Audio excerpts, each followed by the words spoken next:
Sometimes I wonder if my father ever truly saw me as his daughter, or if I was just an asset, a safety net he could fall back on when things went south. If I'd known how things would turn out, would I still have helped him? Maybe, maybe not. But one thing's for sure. I will never allow anyone to use me like that again. Growing up, my father, John Harris, was larger than life. A self-made businessman, he was the proud owner of Harris & Sons Manufacturing, a company that had been in our family for 3 generations. It was his pride and joy, more important to him than his wife, his children, or me. I learned early on that love in our family came with conditions. My father believed in one thing: results. You earn your place, or you have none at all. My older brother, Tyler Harris, was the golden child, carefully groomed from birth to take over the company. As for me, I was the backup plan, the one expected to be self-sufficient, because business, according to Dad, wasn't a place for emotions. I still remember being 10 years old, sitting at the dinner table while my father went on about how Tyler was going to be the next great leader. I had eagerly asked, "What about me, Dad?" He chuckled, absent-mindedly ruffling my hair, and said, "Sweetheart, you'll do just fine on your own. Women don't run companies, they marry into them." I laughed along with the others, pretending his words didn't sting. But deep down, I was crushed. By the time I was old enough to prove him wrong, I had no interest in Harris & Sons. I carved my own path, went to college on a scholarship, and built a career in financial consulting. Meanwhile, my father barely acknowledged my achievements. Tyler had it worse, though. He tried to live up to my father's expectations, but the truth was, he was reckless with money and an even worse leader. Harris & Sons had been hemorrhaging money for years, but my father refused to acknowledge it until it was too late. Then, one cold December morning, I got the call. "Lily, we need to talk," my father said, his voice tight. "No pleasantries, no 'how are you,' just straight to business. Come by the house tonight." When I arrived, my father was already seated at the dining table, a folder of documents spread in front of him. My mother sat beside him, silent, worry lines etched deeply into her face. Tyler was there too, swirling a glass of whiskey, his knee bouncing nervously. My father steepled his fingers and fixed me with a look. "The company is in trouble," he said. I didn't respond. I had suspected it for years. "I need your help," he continued. "You work in finance. You know how to fix things like this." I glanced at the papers in front of me, quickly scanning the figures: debt, declining revenue, mismanaged funds. It was even worse than I'd expected. "How much do you need?" I asked, my voice calm. He met my gaze. $2 million? I nearly laughed. $2 million, Dad. I don't have that kind of money. His jaw tightened. "But you have connections, investors, ways to restructure the debt." So that was it. He didn't just want help. He wanted me to pull strings, risk my reputation, and put my own finances on the line for a company that had never been mine, run by a father who had never truly supported me. I should have said no. I should have walked away. But despite everything, a small part of me still wanted to prove I wasn't just fine on my own. I wanted to show him I was indispensable. So I agreed. Over the next 6 months, I threw myself into fixing Harris & Sons. I brought in financial experts, negotiated with creditors, and convinced investors to give them another chance. I poured my time, my expertise, my resources into saving a company I had no stake in, and slowly it worked. The company stabilized, and by the end of the year, it was no longer on the verge of collapse. Then, 2 weeks before Christmas, I received an email from my father's lawyer, a revised will. I stared at the words, my stomach sinking. My father had rewritten his will to leave everything, to Tyler. Not a single mention of me. I read it again, just to be sure I hadn't misunderstood. After everything I'd done, he still chose Tyler. He still saw me as nothing more than an outsider. That evening, I confronted him. I stormed into his study and threw the papers onto his desk. "Explain this." He barely looked up. "It's how it should be." I clenched my fists. "I saved your company, Dad. I put my name on the line, and you're telling me that doesn't matter?" He sighed, rubbing his temples. "Lily, you'll be fine. You always are. But Tyler, he needs this. He's the future of the company. I exhaled sharply, nodding to myself. All right, I said. Then let Tyler figure it out from now on. And just like that, I walked out. I cut off the money flow, severed the ties, and for the first time in my life, I stopped trying to win his approval. A week later, my phone rang. I answered, expecting some sort of reconciliation. Instead, I was met with a sharp, impatient voice. Where the hell is my money? No. Hello? No thank you. No remorse. I smiled bitterly, gripping the phone tight. No hello? I'm fine. Thanks for asking. Silence. Then he scoffed. Don't be dramatic, Lily. You have an obligation to this family. I felt something inside me snap. An obligation? After being treated like I was expendable my entire life? I took a deep breath. No, Dad, I said calmly. I don't. I ended the call and stared at my phone, my heart racing. He was going to call back, or maybe send a message. Any second now, he'd realize what he'd done and apologize. But as the minutes passed, the screen stayed dark. The silence stretched on, thick and oppressive, like a fog settling in around me. For the first time in my life, my father needed something from me that I wasn't willing to give. Instead of admitting his mistake and trying to fix what he had broken, he reacted with entitlement. I wasn't his daughter anymore. I was just a tool. And now that I refused to be used, he was furious. A bitter laugh bubbled up from deep within me. I shouldn't have been surprised, yet some naive part of me had hoped that this time would be different. That night, I didn't sleep. Every few hours, I'd glance at my phone, half expecting a call. But my father was stubborn. If I wasn't going to cave immediately, he'd wait. Let me wallow in guilt until he made his next move. But I wasn't going to fall for it this time. The following morning, I walked into my office. My assistant, sensing something was off, gave me a hesitant look. Is everything okay, Lily? She asked quietly. I forced a smile. Yeah, just dealing with some family stuff. She nodded, but I could see the concern in her eyes. I had always been the one with the answers, the fixer, the dependable one. But for the first time, I wasn't fixing anything. I was letting it all burn. By the end of the week, the emails started rolling in. At first, they were polite. The first one came from my father. Subject: Let's be reasonable. Lily, I understand you're upset, but family is family. We don't turn our backs on each other. Call me. I deleted it without a second thought. 2 days later, another one popped up. Subject: This is bigger than you. Lily, you built your career in finance. You of all people should know that Harris & Sons is a long-term investment. You helped save it. Why throw that away? Tyler is struggling to handle things on his own. Come fix this before it's too late. Tyler struggling? Of course he was. I had seen that coming years ago. But my father still thought I was the problem. This time I responded. Subject: This is bigger than you. It's not my responsibility to clean up Tyler's messes. It never was. I hit send before I could talk myself out of it. A week later, my father showed up at my office. I was in a meeting when my assistant knocked gently on the conference room door. Miss Harris, your father is here. All eyes turned toward me, and I kept my face expressionless. Tell him I'm busy. He says it's urgent. Of course it was. Everything was urgent when it was about what he needed. I sighed and stood up. Give me 5 minutes. As I walked into the waiting area, I saw him pacing by the windows. He looked different, less put together than usual.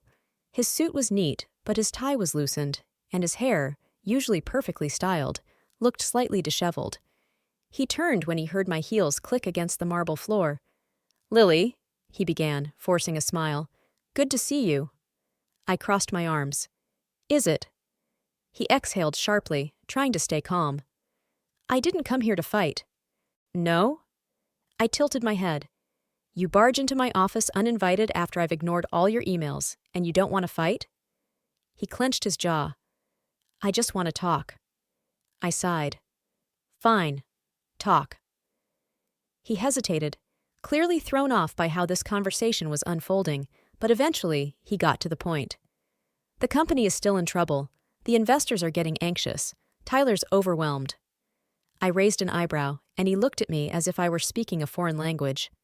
And we need you back. We. As though I was still part of this, as though I hadn't been erased from the will and cast aside the moment my usefulness had run out. I couldn't help but let out a soft, incredulous laugh. No. His expression tightened. That's right? I nodded, my voice firm. That's right. His lips thinned. Lily, this isn't just about you. If the company collapses, it won't just be us who suffer. There are employees, families, who depend on Harris and Sons for their livelihoods. Are you really going to be this selfish? The guilt trip. The same manipulation he'd used on me my whole life. The same emotional blackmail that had worked on me time and time again. But not this time. I met his gaze, my voice unwavering. I already saved it once. That was my contribution. I owe you nothing. His face darkened. That company was built for Tyler. You knew that. You always knew that. And yet, when Tyler had failed, who had he turned to? Me. I shook my head, a bitter smile tugging at the corners of my mouth. Then let Tyler handle it. I turned on my heel, heading for the door. This conversation is over, Dad. For the first time in my life, I meant it. I thought he would act quickly, as he always did. He never took no for an answer, and I had given it to him firmly. But days passed. Then a week. Then 2. Silence. At first, I thought maybe he had finally understood. Maybe, for once, he had taken me at my word. But I should have known better, because when the next move came, it wasn't from him. It was from my mother.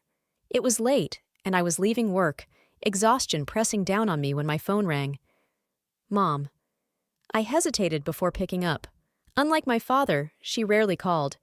She had always been the quiet observer, the neutral party, the woman who let things happen instead of making them happen. I accepted the call, swiping across the screen. Lily. My mother's voice was soft, almost tentative.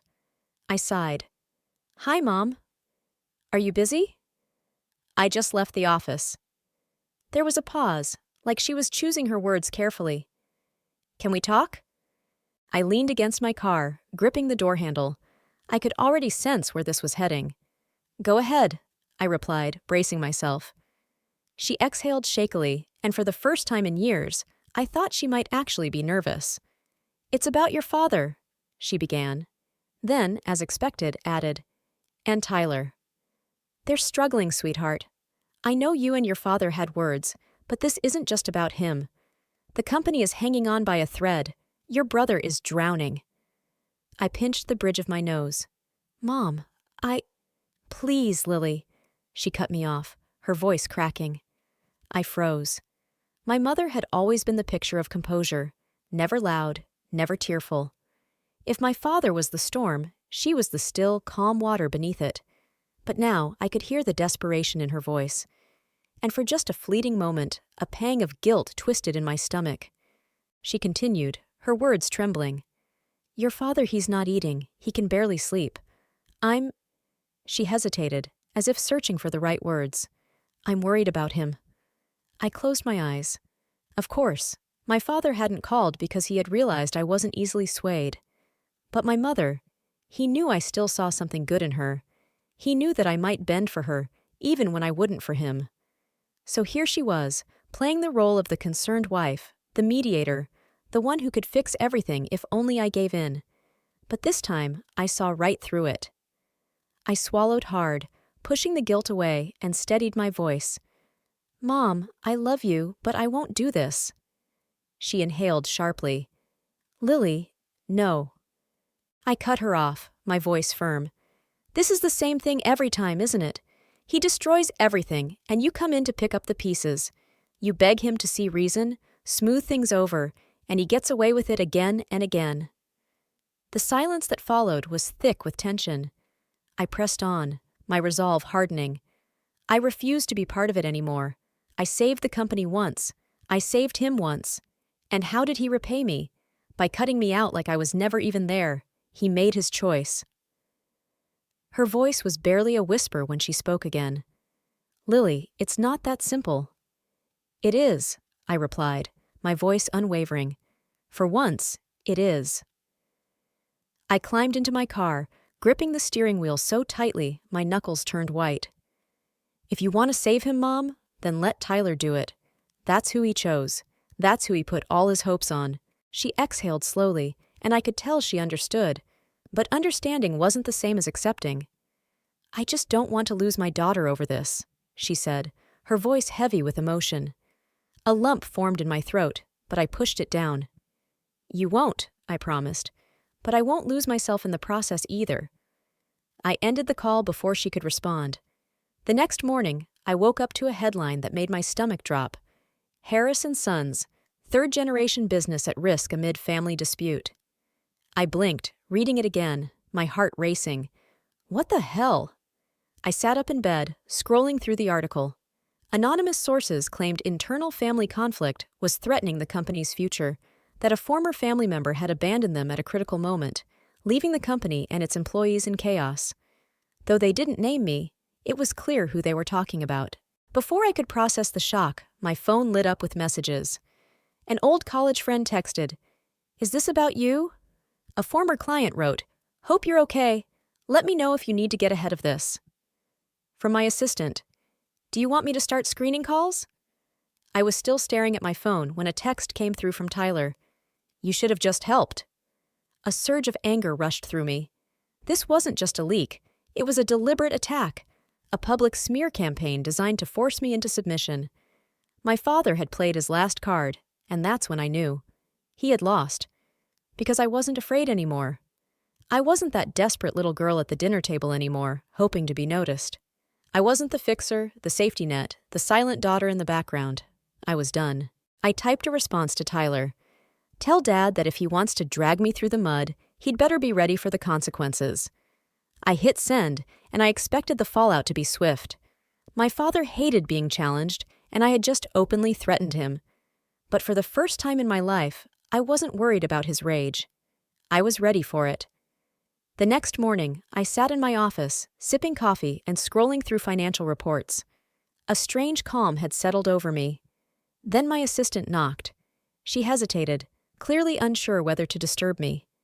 "Lily, your mother is here." I froze. My mother never showed up unannounced. I set my coffee cup down and sighed. "Send her in." A few moments later, she entered, looking like she hadn't slept in days. There were dark circles under her eyes, and her grip on her purse was so tight it seemed as though it was the only thing holding her together. "Mom," I said, my tone neutral, "this is a surprise." She didn't sit. Instead, she stood there, wringing her hands in front of me. "Dais," she started, then stopped. Her voice trembled. "Your father, he's furious." I almost laughed. "When isn't he?" "This time is different," she insisted. "He's talking to lawyers. He wants to sue you." I blinked. "Sue me? For what? For not giving him my money? Is that a crime now?" She swallowed. "He thinks you misled the investors, that you sabotaged the company by walking away." I exhaled sharply, shaking my head. "Mom, I didn't sabotage anything. I saved that company," I said, my voice steady, though a tight knot was forming in my chest. "And when I left, everything was stable. The fact that it's falling apart now, that's on Tyler. That's on Dad." She whispered, her voice cracking. "I know, sweetheart. I know." I nodded, though I could hear the unsaid words hanging between us. I didn't need her to say it out loud. I already knew. She wasn't here because she agreed with me. She was here because she was terrified of him. "I need you to make this right," she pleaded, her voice trembling. "If he goes through with this, it could ruin you. Even if you win, the damage to your reputation." I cut her off before she could finish. "He already tried to ruin me," I said, my tone colder than I intended as I gestured to my phone, where the article about Harris & Sons was still open. "He already dragged my name through the mud, and now that it didn't work, he wants to play legal games?" I leaned forward, my words sharp. "No, Mom, I won't be bullied, not by him, not by anyone." She sank into the chair, her legs giving way beneath her. "I don't know what to do," she whispered, her voice barely audible. I sighed, rubbing my temples. My mother had always been passive, always standing in my father's shadow, making excuses, keeping the peace. I never wanted to be like her. I refused to be like her. "You have two choices, Mom," I said softly, my voice gentle but firm. "You can keep defending him, keep throwing yourself between him and reality, keep letting him walk all over you. Or—" I let the weight of the choice settle in. "You can walk away like I did." Tears slid down her cheeks. "I don't know how." And there it was. The difference between us. I had figured it out. I had broken free. And she never would. "I love you, Mom," I said, my voice soft. "But I won't fix this for him." She looked at me then, really looked at me, as if seeing me for the first time. Then, without a word, she wiped her tears and stood up, walking out without a glance back. The lawsuit never came.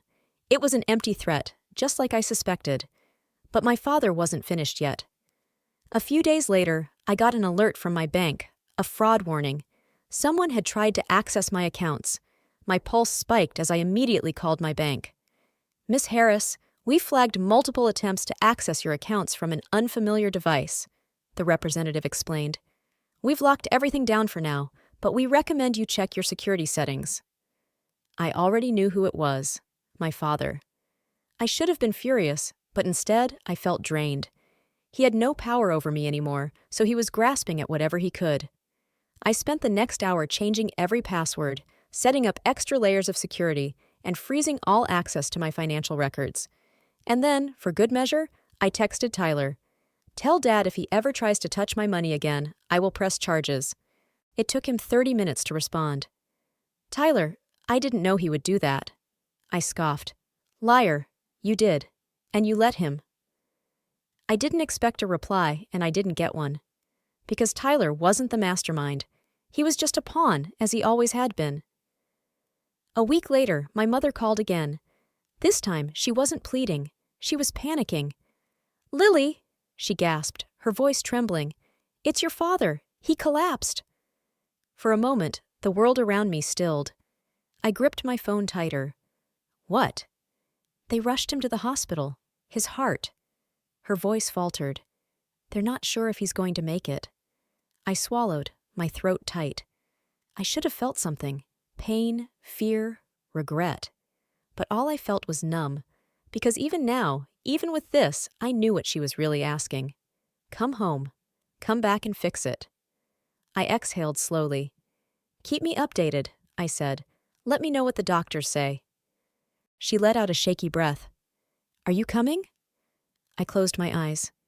"No, Mom." I ended the call before she could say anything else. The moment the phone went silent, I expected to feel something. Guilt, sadness, even relief. But there was nothing.